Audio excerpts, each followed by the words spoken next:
Iya, banyak wayan di Bali, Pak. Jadi orang-orangnya cuma 4, wayan, made, nyoman, dan ketut, Pak.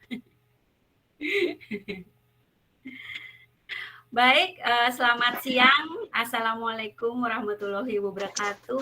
Om Swastiastu. Waalaikumsalam.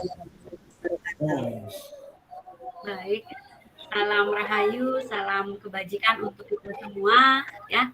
Senang berjumpa, ya, dengan Ibu Bapak di modul 3, teknik fasilitasi.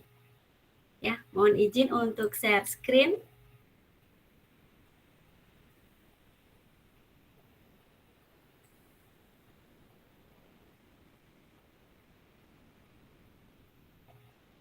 Apakah PowerPoint-nya terlihat jelas, Ibu Bapak? Jelas, Bu. Jelas, Bu. Iya, baik. Jadi tidak terasa ya, kita sudah melangkah di hari ke-9, tinggal sedikit lagi Ibu Bapak di modul 3, teknik fasilitasi dalam pendampingan. Ya, ada baiknya sebelum kita melangkah ke berikutnya, kita mengucapkan puja dan puji syukur ya kehadirat Tuhan Yang Maha Esa, Allah Subhanahu wa Ta'ala, dengan memanjatkan doa. Nah, di sini kami mohonkan salah satu dari Ibu atau Bapak berkenan memimpin doa kali ini. Siapa yang berkenan? Iya, silakan. Mungkin dari Bapak Windarto. Pak Nur Kalam, coba. Oh, Pak Nur Kalam. Oke, silakan Bapak. Oke, terima kasih. Mari teman-teman untuk mengawali kegiatan ini bersama-sama memohon kehadirat Tuhan Yang Maha Kuasa, Allah Subhanahu wa Ta'ala, agar dalam pelaksanaan kegiatan hari ini dan seterusnya tidak ada halangan suatu apapun dan diberikan hasil yang sukses semuanya saja. Kita awali dengan bersama-sama membaca Al-Fatihah. Al-Fatihah. Bismillahirrahmanirrahim. Alhamdulillahirrahmanirrahim. Iyyaka na'budu wa iyyaka nasta'in. Ihdinas siratal mustaqim, siratal ladzina an'amta 'alaihim ghairil maghdubi 'alaihim waladdallin. Bismillahirrahmanirrahim. Raditu billahi robba wa bil islami dina wa bi Muhammadin nabiyya wa rasulah. Rabbi zidni ilma warzuqni fahma. Amin ya rabbal alamin. Terima kasih. Baik, terima kasih kepada Bapak Nur Kalam ya yang sudah berkenan memimpin doa kita kali ini. Baik, tadi di awal sudah sedikit ya kita perkenalan, namun serasa sudah lama ya, sudah akrab ini dengan Ibu Bapak yang senyumnya hangat ya, berbahagia. Kiranya siang ini kita akan bersenang-senang. Jadi saya Niwaineka Yanti, asal Gianyar Bali, begitu. Kemudian untuk memperlancar nanti jalannya sesi, kita seperti biasa untuk kesepakatan kelas ya. Ya, semoga bisa disepakati nanti. Jadi tepat waktu ya, kemudian on kamera, kemudian mute sebelum berbicara, raise hand ya. Boleh berdiskusi melalui kolom chat ya, mencatat atau fokus di kelas, dan tepat waktu. Bagaimana Ibu Bapak, bisa disepakati atau ada tambahan? Siap, Bu. Siap. Baik, terima kasih ya. Semangat. Tepat mulai, tepat selesai, Bu. Bu, tepat mulai, tepat selesai ya. Iya. Kata Pak Windarto jangan belandrang, Bu. Siap, ingin. Baik Ibu Bapak, seperti biasa ya, untuk alurnya sama menggunakan Merdeka ya, namun ada hal-hal yang terkait di dalamnya, misalnya pada M-nya ya, merefleksikan. Mungkin saya slideshow aja biar cepat. Merefleksikan pengalaman saat memfasilitasi atau difasilitasi. Kemudian E-nya membaca materi fasilitasi yang Bapak Ibu sudah laksanakan tadi di sesi asinkronus pagi di LMS. Kemudian R-nya menggali pengalaman fasilitasi, jadi mulai sesi sinkronus siang ini, ya, penguatan konsep fasilitasi, prinsip mindset dan sikap dasar fasilitator, keterampilan dan kompetensi hingga praktik 5 kompetensi fasilitator. Ya, kemudian Ibu Bapak akan membuat rencana alur proses fasilitasi. Kemudian di E-nya menyusun rencana alur proses fasilitasi. Ya, kemudian K-nya menjelaskan kaitan antara materi sebelum dengan fasilitasi. Dan terakhir, praktik fasilitasi di dalam kelompok. Kemudian tujuan pembelajaran tentu saja Ibu Bapak akan memahami dan menerapkan prinsip dan kompetensi dasar sebagai seorang fasilitator, ya, agar dapat dengan baik nanti memfasilitasi calon guru penggerak dalam lokakarya. Ya, kemudian dalam ruang kolaborasi, ya. Jadi begini alur rute ruang kolaborasi nanti, ya. Kita sebenarnya mulai di titik merah, ya, yaitu prinsip, mindset dan sikap dasar seorang fasilitator itu seperti apa, ya. Kalau sesi menggali pengalaman fasilitasi dan penguatan konsep fasilitasi itu sudah diperoleh dari LMS tadi dan akan dikuatkan di sesi sinkronus ini. Kemudian sesudah prinsip, mindset, dan sikap dasar fasilitator kita miliki, maka diharapkan keterampilan dan mempunyai kompetensi fasilitator untuk dapat mempraktekkan bagaimana 5 kompetensi dasar fasilitator. Kemudian yang pertama, menggali pengalaman fasilitasi. Nah, Ibu Bapak, kita diajak mengingat kembali pengalaman saat memfasilitasi atau pernah menjadi peserta yang difasilitasi. Kita akan mulai dari diri. Ya, bagaimana Ibu Bapak menilai keberhasilan atau ketidakberhasilan dalam mencapai tujuan fasilitasi tersebut? Ya, dalam hal ini ya, kita akan bekerja dalam Jamboard untuk menggali awalnya, ya, agar tepat waktu ini agak langsung. Apabila ada pertanyaan boleh disela, ya, atau ditulis di kolom chat. Ya, ini Ibu Bapak kita akan berbagi tentang pernahkah menilai keberhasilan dan ketidakberhasilan dalam mencapai tujuan fasilitasi. Kemudian dari pengalaman tersebut nanti akan dituliskan apa yang mendasari Ibu Bapak mengatakan bahwa proses tersebut adalah suatu fasilitasi. Ya, mari kita bermain bersama. Ya, ini ada 2 segitiga, ya. 2 segitiga. Mudah-mudahan Ibu Bapak sudah familiar, ya, dengan hal ini, akan langsung jawab karena nanti waktunya 2 menit berdiskusi di Jamboard begitu. Sebentar saya kirim dulu link Jamboard-nya. Kemudian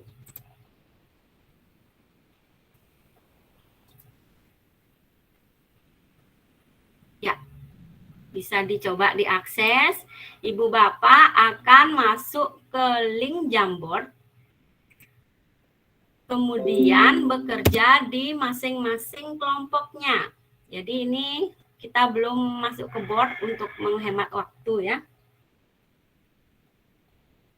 Apakah bisa dibuka Ibu Bapak Jamboard-nya? Bisa. Silakan untuk kelompok tinggi. Untuk kelompok 1 bekerja di halaman 2, kelompok 2 bekerja di halaman 3, kelompok 3 bekerja di halaman 4. Ya, kemudian arahannya seperti berikut, Ibu Bapak. Ya. Jadi Ibu Bapak akan dibagi menjadi 3 kelompok kecil seperti di LMS. Silakan langsung menuju ke halaman-halaman tadi. Setiap kelompok dikasih waktu 2 menit ya untuk menyelesaikan permainan dalam slide Jamboard yang disediakan. Silakan menggunakan metode apapun ya. Ada yang menggerakkan atau ada yang mengkomando atau seperti apapun untuk menyelesaikan permainan ya.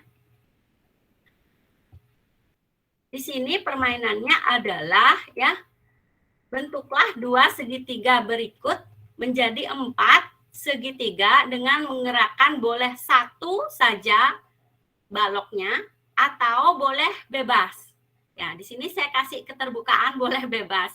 Yang penting intinya dari ya 2 segitiga menjadi 4 segitiga. Bagaimana, bisa disimak nggih? Baik, kalau bisa kita akan hitung mulai dari sekarang 2 menit. Silakan Ibu Bapak rame tidak apa-apa. Buka mood tidak masalah. Silakan. Bekerja bersama kelompok pada Jamboard. Jamboardnya belum saya tampilkan.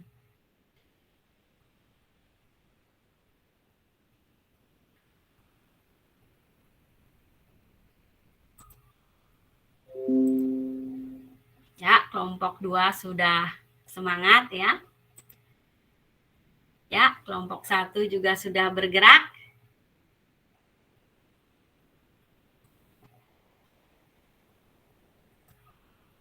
Kelompok 3 masih berpikir mungkin, boleh ya. Masih di komando, mempersiapkan apa saja.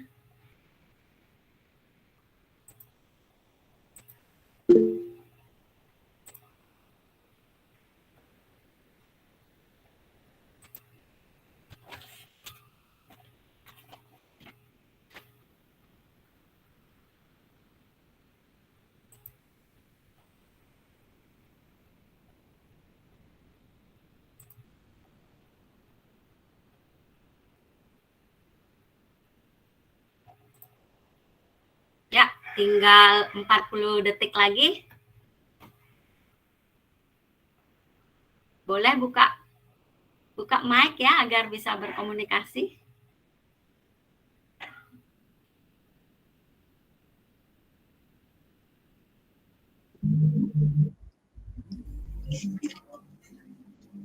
Ini kelompok 2 sudah, namun kelihatannya ditambahkan sehingga segitiganya jadi lebih banyak nih.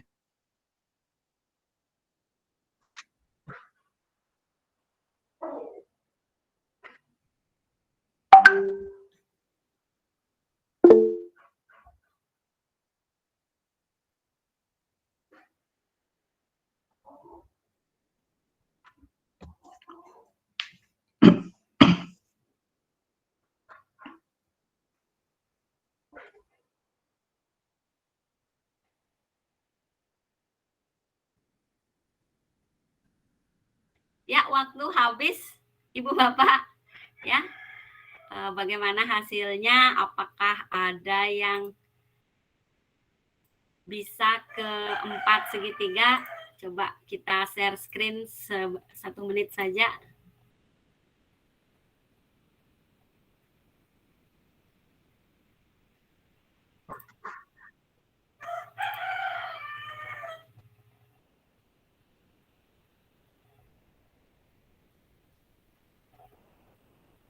Bagaimana? Apakah terlihat? Belum?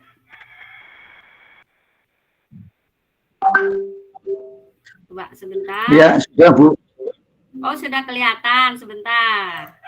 Kira-kira gimana? Ketemu apa enggak 4 segitiganya tadi? Ini tertutup kembali. Iya, sebentar. Saya ulang gininya.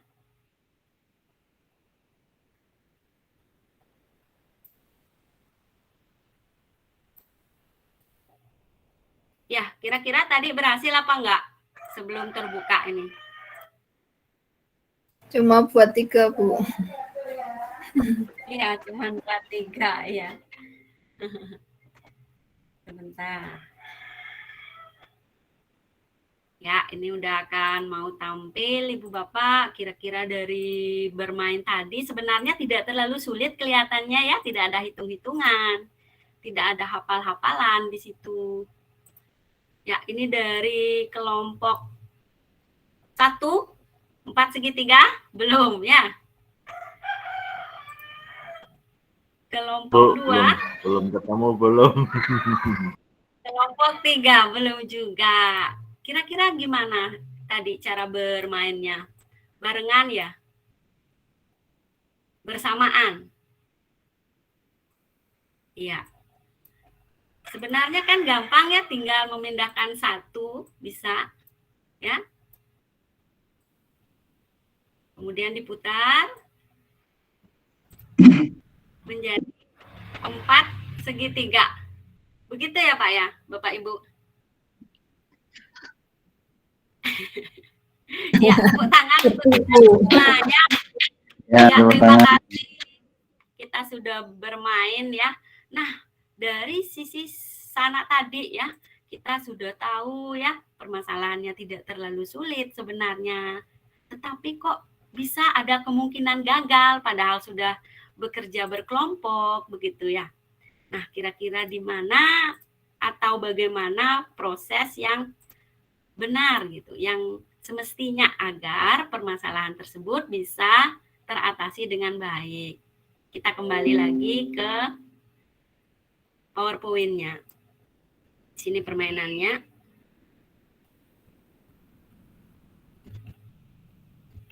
Ya, bagaimana pengalaman bermain dari kelompok tadi? Kira-kira ada 1 atau 2 yang mewakili, boleh? Ya, silakan Bapak Kaharudin. Terima kasih. Tadi kelompok 2 itu persepsi maksud dari tugas belum berbeda dengan apa yang tujuan yang dikehendaki, sehingga timbullah kreasi dari kelompok ini sehingga menampilkan apa itu suatu kreasi yang berbeda dari maksud. Nah, dalam hal ini dalam memberikan suatu tugas, suatu kegiatan, harus jelas apa yang dimaksudkan dengan tugas itu. Sebab apa yang mungkin dipahami itu berbeda dengan apa yang dimaksudkan. Nah, sehingga antara tujuan dan pemahaman ini harus sinkron, harus sesuai. Baru nanti dapat dilaksanakan dengan baik. Dan berikut pembagian kerja kelompok siapa mengerjakan apa itu juga harus kompak sinkron. Terima kasih. Ya, luar biasa ya, dari Bapak Kaharudin sudah menyampaikan pengalamannya ya. Jadi betul sekali ya, di sini salah satu yang memungkinkan ya adanya proses menuju suatu tujuan, yaitu dalam hal tadi adalah membuat 4 segitiga adalah dari sudut pandang persepsi, sudut pandang atau persepsi yang belum sama seperti itu ya dari suatu kelompok. Mungkin ada yang lain ya, bisa langsung menuliskan di kolom chat karena kita sambil jalan ini. Apa kira-kira yang menyebabkan ketidakberhasilan atau keberhasilan ya suatu kegiatan kelompok mencapai tujuannya begitu. Baik, tidak lama juga kita akan di penguatan konsep. Ya, kita akan menggali istilah fasilitasi ya. Dalam hal ini asal katanya adalah fasil atau to facilitate ya, facilitate, proses berupa langkah-langkah praktis untuk memudahkan orang. Ya, memudahkan orang tentu saja mencapai tujuannya. Kalau dari pemahaman Ibu Bapak sendiri, kira-kira apa itu fasilitasi? Ada yang bisa berbagi atau juga boleh menulis di kolom chat. Ya, silakan Bapak Windarto. Ya, terima kasih Bu Yanti. Fasilitasi kalau menurut apa yang saya pahami berarti memberikan kemudahan terhadap suatu proses, biasanya berupa kegiatan rapat ataupun diskusi Kemudian sebagai seorang fasilitator berarti menjembatani pendapat-pendapat dan pemikiran dari para peserta sehingga nanti menemukan suatu titik temu ataupun keputusan bersama yang lebih baik. Kira-kira demikian, Bu Yanti. Terima kasih. Baik, terima kasih luar biasa dari Bapak Windarto. Satu lagi Pak Dirman mungkin. Terima kasih Bu Yanti. Kalau fasilitasi tadi hampir mirip, cuman saya bahasanya adalah suatu sarana untuk mempermudah orang tersebut untuk melakukan sesuatu hal yang berhubungan dengan yang diinginkan. Itu namanya sarana atau fasilitasi. Baik. Terima kasih. Terima kasih. Iya, terima kasih. Ini juga di kolom chat sudah ada Ibu Maripah ya yang menyatakan bahwa fasilitasi adalah membimbing, memanage dan menjembatani suatu forum. Betul sekali. Ya, lagi satu Bapak Kaharudin. Ya, fasilitasi adalah kegiatan yang dilakukan berupa untuk memandu sesuatu kegiatan. Sedangkan orangnya yang melaksanakan biasanya dinamai fasilitator. Jadi fasilitasi terkait dengan apa itu pekerjaan apa yang akan dilaksanakan, yaitu ya tadi disampaikan menjembatani lalu memandu suatu kegiatan supaya berjalan dengan lancar sesuai tujuan. Terima kasih. Iya, terima kasih Bapak jadi menyampaikan itu tentang fasilitasi juga. Baik, agar lebih gamblang tadi kaitan antara menuju tujuan ya ada atau tidaknya keberhasilan, silakan kembali dibuka Jamboard yang sudah saya share ya. Dipersilahkan Ibu Bapak menuliskan faktor-faktor ya yang bisa menyebabkan gitu suatu fasilitasi itu berhasil atau yang belum berhasil. Nah, silakan diisi nama di situ. Apakah Jamboardnya bisa terakses dengan baik? Ya, jadi silakan dirunut fasilitasi itu berhasil dalam mencapai tujuan setelah pengertian tadi, atau yang belum berhasil apa faktor-faktor penyebabnya. Tadi salah satunya sudah disampaikan oleh Bapak Kaharudin bahwa adanya kurang komando begitu menyebabkan fasilitasi itu kemungkinan belum berhasil. Di sini juga ada tambahan dari Bapak Romadi ya. Fasilitasi yaitu membuat orang mudah mengambil keputusan, menemukan pemecahan masalah. Kemudian juga Bapak Muhammad Hujer ya. Fasilitasi adalah segala sesuatu yang menjadi sarana pendukung. Jadi ini fasilitasi dari sarana pendukung ya, dari sarpra, sarana prasarana ditinjau oleh beliau. Bagaimana link Jamboardnya bisa diisi?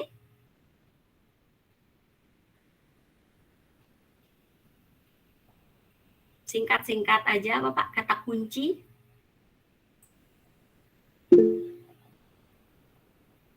Ya, betul sekali ya. Fasilitasi adalah menjembatani. Ya, ini ada ciri-cirinya. Berarti yang berhasil ini ya.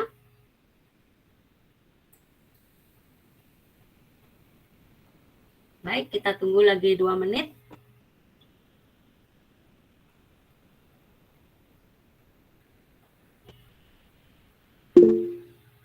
Ya, Bapak Kaharudin, kembali. Baik, ini peserta bekerja sesuai dengan lembar tadi teman-temannya atau terserah, artinya bisa lembar pertama, kedua, atau ketiga. Persepsi kami adalah kembali bekerja pada lembar yang tadi sudah dibagi. Ini link Jamboardnya yang berbeda, Bapak? Oh, berbeda ya. Tapi sudah ada sih.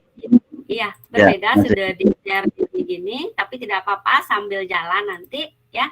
Jadi kita di sini tadi mengaitkan antara pengertian fasilitasi dengan faktor-faktor yang menyebabkan keberhasilannya dan ketidakberhasilannya. Ya, barangkali baru 1 atau 2 saja jawaban. Yang di segitiga berbeda Jamboard itu, Pak. Itu kan bermainnya. Nggih. Tidak apa-apa, nanti sambil jalan sambil dilengkapi. Baik, kita akan lanjut ke pengertiannya. Nah, di sini ada digariskan apakah fasilitasi itu sama atau berbeda, ya. Karena di situ tadi dijelaskan untuk mencapai tujuan. Di sini dijelaskan perbedaan umum antara fasilitasi dengan beberapa metode lainnya. Ya, baik itu coaching, diskusi atau seminar, presentasi, kemudian training atau pelatihan, mentoring, dan consulting. Di mana fasilitasi adalah membantu memudahkan sekelompok orang dalam mengidentifikasi, memecahkan masalah, dan membuat keputusan. Kemudian coaching itu menuntun coachee untuk menemukan ide baru atau cara untuk mengatasi tantangan yang dihadapi atau mencapai tujuan yang dikehendaki. Kemudian ketika diskusi dia mengatur jalannya acara, jadi sebatas diskusi atau seminar. Kemudian presentasi menyampaikan informasi kepada kelompok lain. Jadi satu presenter, yang lainnya peserta. Kemudian training, memberikan keterampilan baru atau meningkatkan keterampilan yang sudah dimiliki. Mentoring, membagikan pengetahuan, keterampilan, dan pengalaman untuk membantu mentee mengembangkan diri.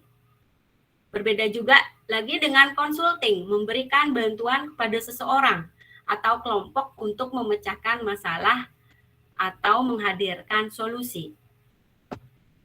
Ya, silakan disimak beberapa saat, nanti bisa juga dibagikan ya mengenai pengertian-pengertian ini. Baik, kita lanjut dulu. Ini secara kuadran ya. Bagaimana perbedaan fasilitasi yang Ibu Bapak sebutkan tadi dengan hal-hal lainnya. Bisa dipahami kira-kira grafik ini secara sekilas? Jadi yang biru itu narasumber yang lebih dominan. Ya. Kalau yang kuning ini adalah peserta. Ya, yang diberdayakan.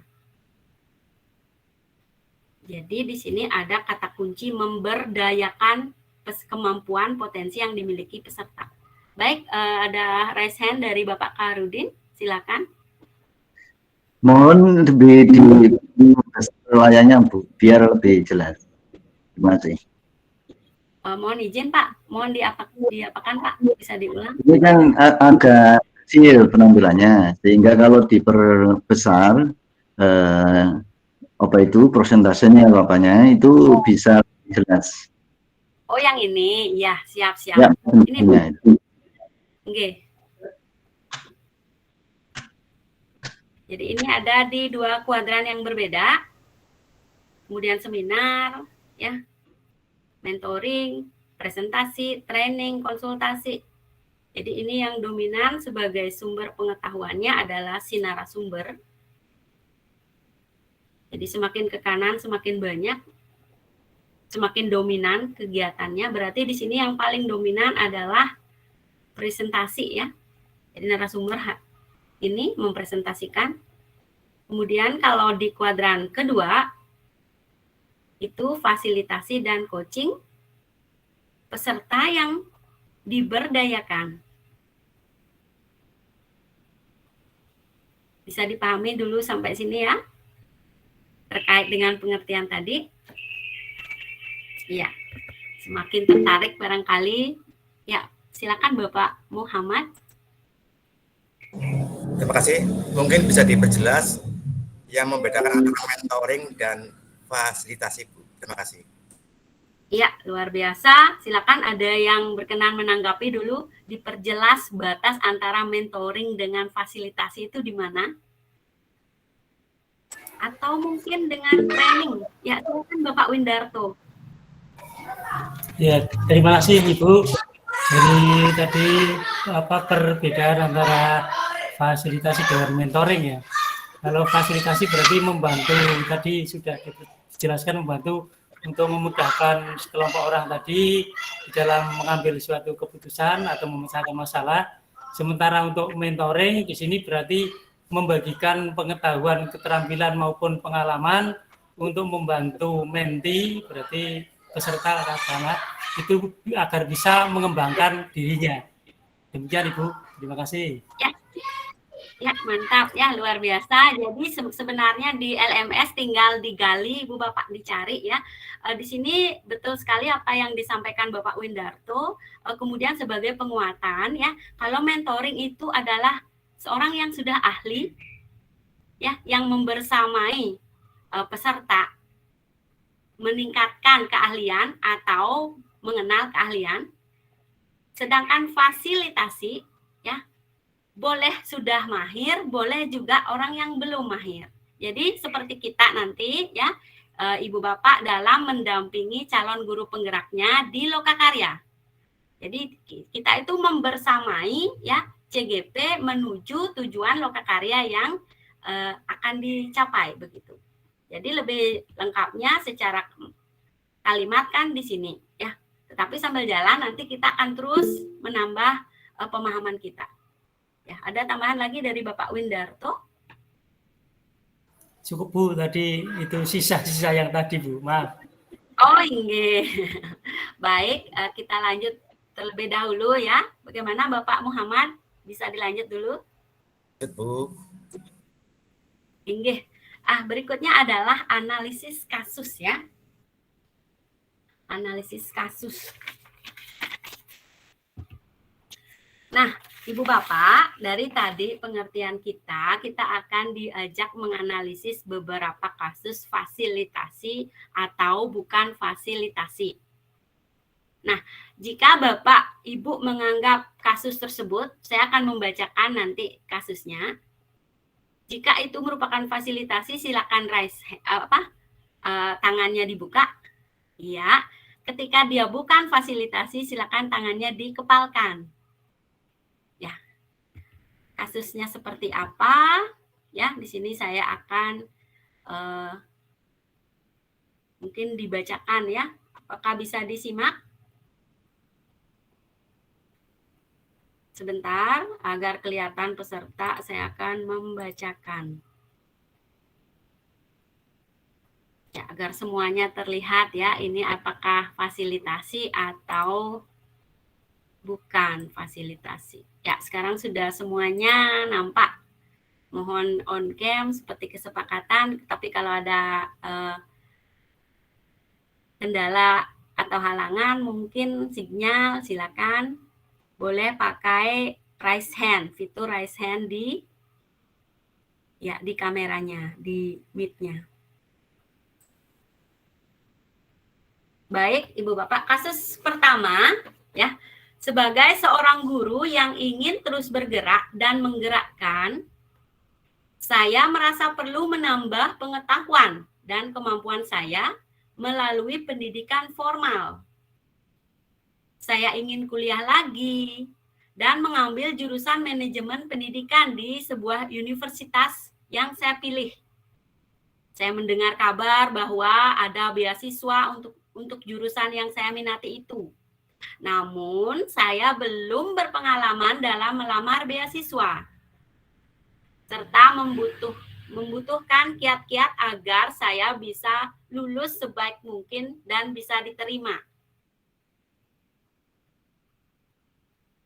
Akhirnya saya mengikuti kelas cara meraih beasiswa impianmu. Ya, saya ulang. Akhirnya saya mengikuti kelas cara meraih beasiswa impianmu yang dilakukan dalam 4 kali pertemuan. Saya belajar dalam sebuah kelompok kecil dengan seorang pendamping yang merupakan alumni penerima beasiswa dan berpengalaman dalam pendampingan meraih beasiswa. Kami belajar berbagai pengetahuan dan keterampilan yang diperlukan dalam menerima proses beasiswa, ya, terutama syarat-syarat dari pengajuan beasiswa. Nah, apa makna dari kasus tersebut? Apakah fasilitasi atau bukan fasilitasi? Silakan tangannya kalau iya, kalau tidak dikepalkan. Nah, sambil take foto ya. Silakan 1, 2, 3. Ya, silakan tahan dulu Ibu Irawati, setuju apa enggak? Ibu Tri Lestari.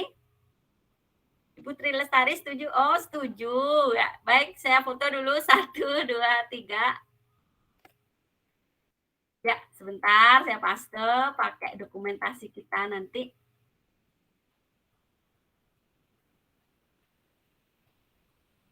Ya, di sini Pak Nur Kalam tidak setuju pendampingan. Kenapa, Pak? Saya tadi mengacungkan tangan, Bu. Oh, mengacungkan tangan. Iya. Tapi mungkin pas diambil pas lagi turun. Jadi saya setuju itu merupakan fasilitasi. Jadi kan jawabannya fasilitasi atau bukan ya? Jadi Iya. itu saya setuju itu fasilitasi.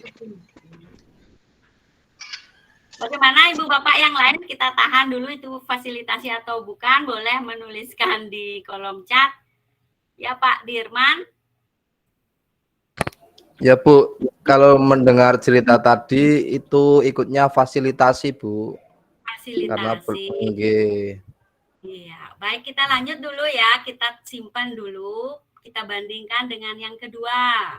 Saya bacakan yang kedua tidak panjang, kasusnya singkat saja. Saat ini saya mengikuti pembekalan calon pengajar praktik sebagai peserta agar saya memiliki bekal pengetahuan dan keterampilan yang akan saya gunakan untuk menjalankan peran saya mendampingi calon guru penggerak selama 6 bulan ke depan. Nah, itu fasilitasi atau bukan kegiatan sekarang ini?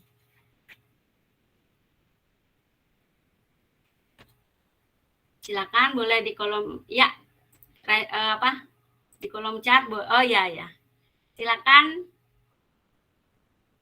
Tidak fasilitasi, ya yang fasilitasi siapa nih? Bapak Erwan, bukan fasilitasi. Silakan, mungkin disampaikan.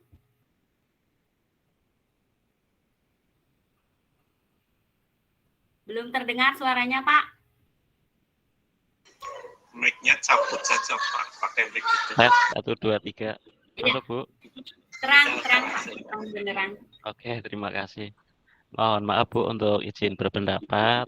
Untuk saya pada cerita yang kedua, saya memberikan option bukan karena di situ kita itu diberi sebuah kayak pembekalan di mana ini bukan fasilitasi tetapi lebih dari fasilitasi gitu Bu. Karena fasilitasi itu kan kita memberikan suatu pendampingan agar lebih mudah. Jadi ini kelihatannya lebih tinggi Bu menurut saya gitu. Mohon maaf bila masih salah Bu.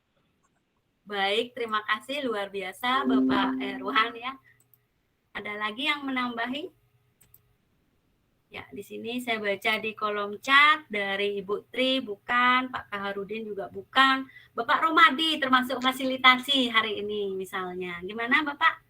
Ada penjelasan sedikit kenapa bisa fasilitasi untuk kasus 2? Terima kasih. Ya, terima kasih Ibu untuk memberikan kesempatan saya berpendapat. Saya beranggap itu sebuah fasilitasi karena yang pertama pelakunya namanya fasilitator, saya yang kenalnya itu. Yang kedua, di sini kita diberikan bimbingan untuk bisa nanti menjadi seorang pendamping yang baik. Jadi dalam hal ini penjenengan semua saya anggap sebagai memfasilitasi saya untuk bisa memecahkan masalah nanti sebagai pendamping CGP begitu. Terima kasih Ibu. Baik, terima kasih ya, tepuk tangan. Ya, luar biasa. Dari Bapak Windarto ya. Jadi yang kedua itu lebih tepatnya itu training, Pak. Kalau yang pertama tadi adalah mentoring. Kita berarti wajib menyimak kata kuncinya ya. Kenapa yang kedua adalah training? Ya.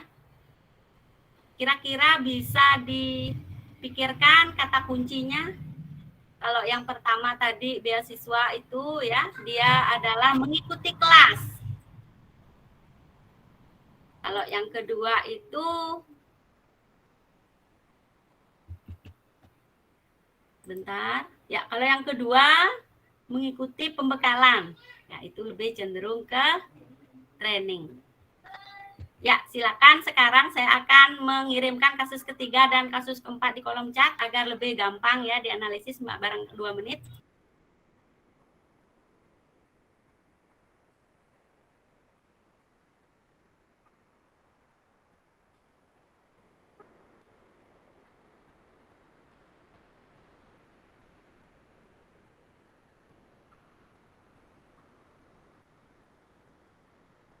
Ya, itu kasus 3, Pak. Bapak Ibu, silakan itu disimak apakah termasuk fasilitasi atau bukan. Kasus 4 juga akan saya share.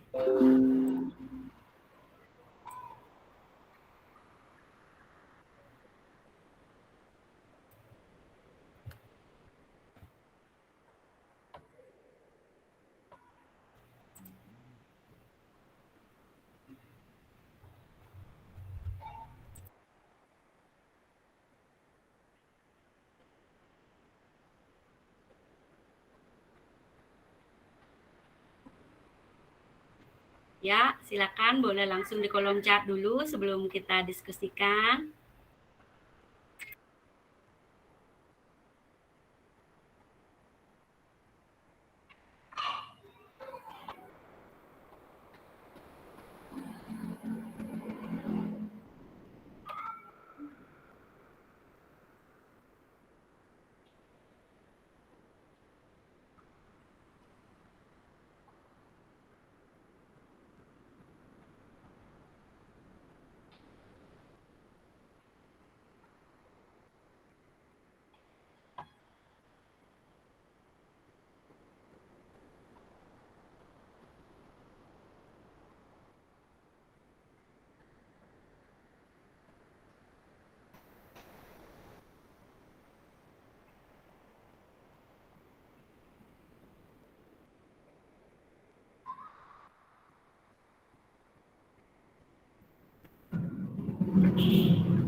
Baik, ya cukup sudah.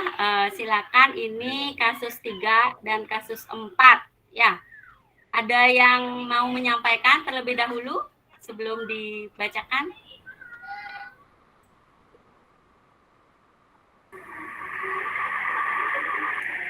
Bapak Harudin, kemudian Ibu Penny.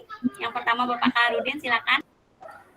Baik, jadi pada kasus 3 dan 4 adalah kasus pendampingan. Hanya lebih khusus untuk yang keempat tadi pendampingan individu. Jadi pada saat untuk pendampingan ada pendampingan kelompok dan pendampingan individu. Nah, begitu Bu. Kalau yang ketiga gimana Pak? Yang ketiga tadi adalah pendampingan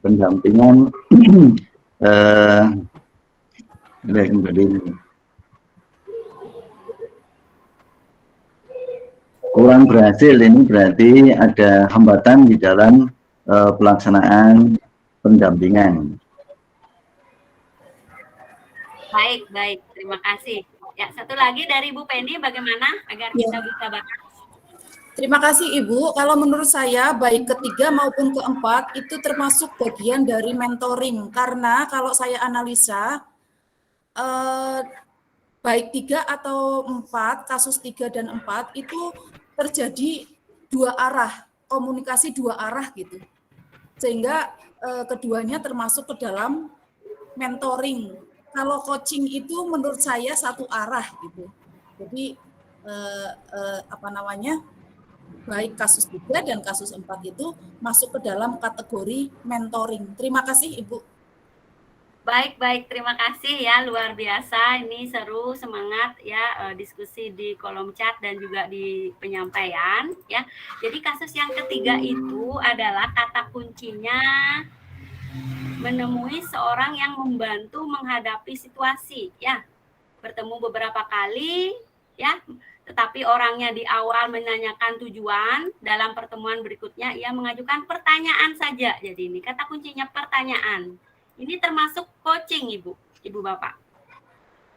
Kenapa coaching ya? Nanti akan dicek lagi di pengertian di atas, PDF di atas. Kemudian kasus yang keempat adalah fasilitasi. Ya, untuk CGP meminta bantuan kepada pendamping itu baru fasilitasi. Jadi kita ulang lagi, yang pertama tadi adalah mentoring karena belajar dengan ahlinya. Yang kedua adalah training. Tetapi di situ ada perbedaan-perbedaan antara mentoring dengan training tentu saja. Yang ketiga coaching, dan yang keempat betul Ibu Irawati adalah fasilitasi. Semakin menarik ya, semakin menarik untuk kita bahas. Kita akan lanjut ke peta peran pengajar praktik itu seperti apa dalam fasilitasi ini. Ya, perannya sangat penting Ibu Bapak ya, dalam terutama membekali Ibu Bapak pada lokakarya ya, baik dari lokakarya orientasi, kemudian loka 1, 2 hingga terakhir. Hingga 6 bulan terakhir. Nah, kemudian kira-kira di mana posisi kita sebagai fasilitasi, di mana posisi kita sebagai coaching ya, sebagai pengajar praktik ini. Yang mana lebih dominan itu juga kita akan tekankan. Ya, agar lebih memantapkan pengertian pemahaman kita tentang fasilitasi, kita akan belajar prinsip, mindset, dan sikap dasar dalam teknik fasilitasi. Ya, apa saja hal penting yang perlu dimiliki oleh pengajar praktik agar dapat memfasilitasi sesi-sesi lokakarya secara efektif? Yang pertama, prinsip yang perlu dimiliki adalah pembelajaran orang dewasa yang sudah Ibu Bapak dapat di modul 5 sebelumnya. Kenapa di sini disebut pembelajaran pada orang dewasa? Kan Ibu Bapak nanti sebagai pengajar praktik mendampingi CGP-nya. Ya, nah di sini prinsip yang perlu adalah kita menguasai pembelajaran orang dewasa. Kenapa di sini pembelajaran bukan pendidikan?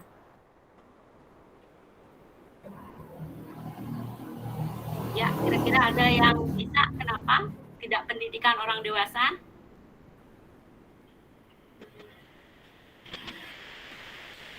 Ya, silakan Bapak Karudin kembali. Masih, kalau pendidikan itu membutuhkan proses dan waktu yang lama.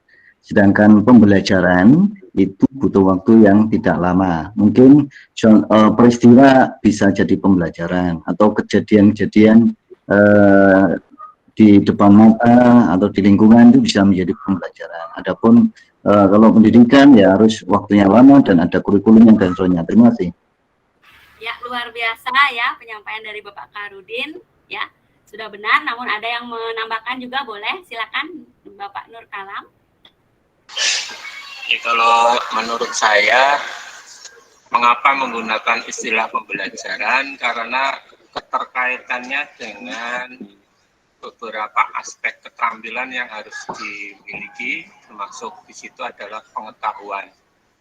Kalau pendidikan itu lebih mendalam lagi, aspeknya lebih kompleks lagi daripada pembelajaran. Demikian, terima kasih. Baik, terima kasih ya tambahan dari Bapak Nur Kalam ya. Izinkan saya menguatkan ya, tepat sekali yang dua penyampaian tadi. Jadi dengan kata lain ya, pendidikan itu bersifat sistemik Bapak. Jadi ada waktu, membutuhkan waktu yang lama, terstruktur ya. Sedangkan kalau pembelajaran ya betul sekali, ada interaksi, ada proses di dalamnya. Namun belum tentu pada waktu yang lama, belum tentu ada sistem di dalamnya. Tetapi proses dari pengalaman ya, kejadian yang dirasakan, dilalui itu bisa menjadi sebuah pembelajaran. Itu adalah prinsip yang perlu dimiliki oleh seorang fasilitator. Kemudian yang kedua, yang paling penting adalah dialog yang memperdayakan. Jadi seorang fasilitator tidak mesti adalah seorang yang ahli, ya spesialisnya. Boleh ya, ini membersamai ya, tetapi memberdayakan dan menggali potensi yang ada pada peserta itu sendiri. Baik, kita lanjutkan. Ya, ternyata kita sudah memasuki istirahat ya, tetapi sebelumnya ada pertanyaan terlebih dahulu untuk kasus-kasus ini. Ya, silakan Bapak Windarto. Ya, terima kasih Ibu. Mohon maaf ini dari konsep tadi ada mentoring, ada coaching, ada apa. Kelihatannya saya dan mungkin teman-teman yang lain masih perlu penguatan lagi Bu, biar bisa membedakan secara pasti ini termasuk yang mana. Demikian Bu, terima kasih. Ya. Baik. Betul sekali ya, tentunya kita menginginkan suatu penekanan, penguatan. Kalau begitu saya akan share kembali ya PDF tentang perbedaan coaching dengan mentoring dan yang lainnya agar bisa menganalisis suatu kasus itu seperti apa.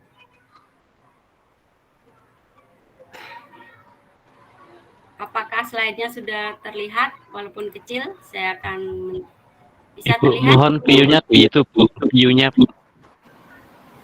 Sudah. Bagaimana, sudah? Belum? Masih utuh Bu. View-nya pakai yang besar itu Bu, yang view. Sudah Pak, mungkin masih run. Coba saya ganti yang PDF-nya. Bentar.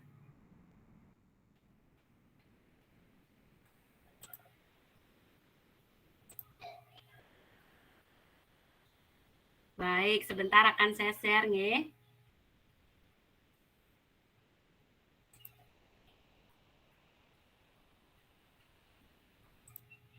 Sersan aja Bu, serius tapi santai gitu ya. Iya, siap. Bagaimana, apakah terlihat Bapak Ibu? Masih seperti tadi Bu, itu yang di sebelah silang di atas itu kan ada full apa itu nah itu diperbesar itu. Oh, di layarnya seperti ini. Ya, ini sudah mending. Prosesnya ya. Mungkin dianalisis satu-satu berarti Pak ya. Jadi saya ulang ya, mungkin membacakan. Apakah bisa terlihat slide-nya dulu? Sepotong-sepotong, enggak apa-apa. Kalau fasilitasi tadi, Inggih, tujuannya seperti ini, kita sudah bahas tadi. Untuk peran fasilitator adalah memberdayakan kelompok untuk mendapatkan informasi, memecahkan masalah, mengambil kesimpulan. Sedangkan kalau coaching itu adalah menjadi mitra dan memberdayakan coaching. Nanti juga kita akan bingung di sini ya. Kita akan membedah apa sih perbedaan fasilitasi dengan coaching. Kemudian kalau diskusi itu memandu narasumber, ini sih sudah jelas. Kemudian dengan training. Kalau training ini adalah melatih. Di mana training ini menguasai ya suatu keterampilan sehingga peserta dalam training itu dilatih untuk dapat menguasai ataupun meningkatkan. Kalau mentoring di kasus yang pertama itu menuntun. Kata kuncinya memberikan tips dan saran kepada menti sehingga akhirnya bisa mempercepat proses belajar dan untuk menghindari kesalahan-kesalahan yang biasa terjadi. Kemudian kalau konsultan ya, ini sudah pasti adalah orang yang spesialis di dalamnya. Dia memberikan solusi atau pemecahan atas permasalahan, sedangkan si pesertanya, yang berkonsultasi ya hanya diam dan menerima hasil begitu. Yang memberikan solusi langsung di konsultannya. Demikian juga ini orangnya ya yang melakukan. Kemudian ini dari segi peserta.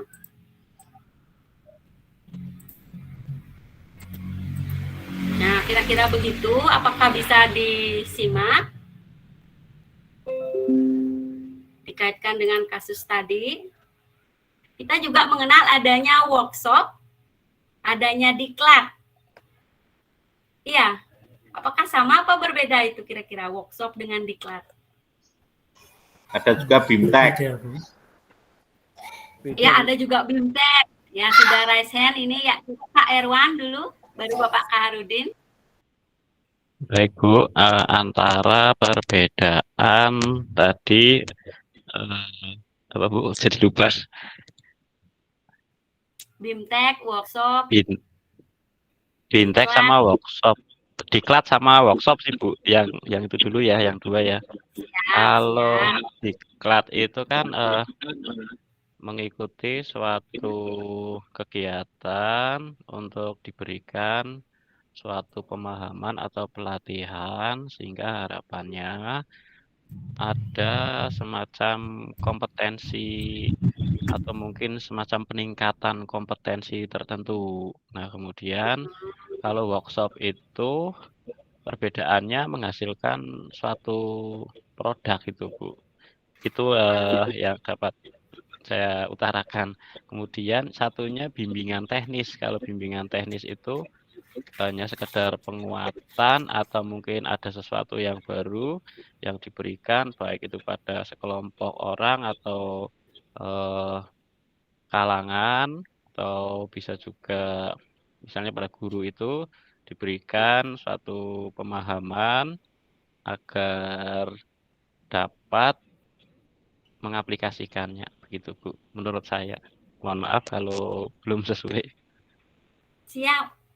Ya, sudah menuju mengena, hanya saja yang yang pertama tadi yang di diklatnya lagi sedikit diperbaiki sedikit ya, tapi secara umum sudah. Ya, sebelum menyimpulkan silakan berkenan Bapak Kaharudin, sudah angkat tangan dari tadi. Terima kasih. Jadi untuk workshop itu secara umum porsi lebih besarnya adalah untuk menghasilkan suatu kesempatan proyek. Jadi katakanlah mau misalnya mau rehabilitasi gedung atau mau program life skill dan seterusnya, itu perlu adanya workshop sehingga mereka mampu melaksanakan apa yang nanti mengerjakan proyek yang nanti akan dilakukan baik secara teknis maupun di dalam nanti pelaksanaannya, termasuk menyelesaikan administratif yang diselesaikan pada waktu workshop. Sedangkan pada diklat itu lebih orientasi untuk menambah wawasan atau menambah pengetahuan baru dengan pembelajaran dan latihan yang diperlukan dan butuh waktu lebih lama daripada workshop. Adapun untuk BIMTEK itu lebih khusus adalah agar supaya peserta BIMTEK itu memahami secara teknis apa yang harus dikerjakan untuk ya kelancaran dan apa kendalanya dalam pelaksanaan suatu proyek gitu biasanya secara khusus. Terima kasih. Baik, terima kasih juga atas penyampaian dari Bapak Kaharudin ya. Jadi di sini yang jelas dia berbeda begitu ya. Kalau diklat itu secara intinya berbeda dengan workshop, di mana workshop itu adalah suatu pelatihan ya dari peserta yang sebelumnya sudah memiliki keahlian. Kemudian dia mengikuti workshop untuk meningkatkan keahliannya. Sehingga salah satu cirinya adalah menghasilkan output atau project di sana. Sedangkan kalau diklat ya, kalau diklat itu dari seseorang yang memang benar-benar belum tahu hal baru. Ya, tapi sih tidak tahu banget gitu. Jadi tidak spesial di bidang itu, kemudian melakukan pendidikan dan latihan. Itu kecenderungannya mirip dengan BIMTEK, bimbingan teknis. Ya, tentunya untuk lebih mematangkan pengetahuan itu kan hanya sekedar baru teoritis ya. Kita akan ketemu di sesi setelah istirahat ya, sambil praktik nanti fasilitasi, kita akan lebih jelas di mana sih perbedaan antara training, facilitating dan sebagainya itu tadi berdasarkan kasus-kasus yang sudah kita gali. Kira-kira demikian ya. Di sini juga udah ramai ya di kolom chat dari Pak Dirman ya. Ini bahwa diklat itu penguatan, kemudian BIMTEK itu tata cara mengerjakan. Ya, dari Ibu Irawati dan seterusnya. Ya, tentu saja sebentar ya di akhir sore saya akan membagikan PPT-nya. Nah, bagaimana Ibu Bapak? Karena waktu sudah pukul 13, apakah kita BIMTEK atau BIMTEK ya? Bimbingan teknis. BIMTEK. Itu sih terserah gininya biasanya ya, perbedaan di lembaganya yang jelas dia bimbingan teknis. Begitu. Ingge. Satu lagi mungkin apakah ada pertanyaan terkait diskusi fasilitasi? Belum ya, karena kita sudah menginjak pukul 13 lebih 2 menit. Mohon izin untuk stop rekamannya dulu, baru kita leave, kemudian nanti masuk lagi di room besar dulu ya Bapak Ibu.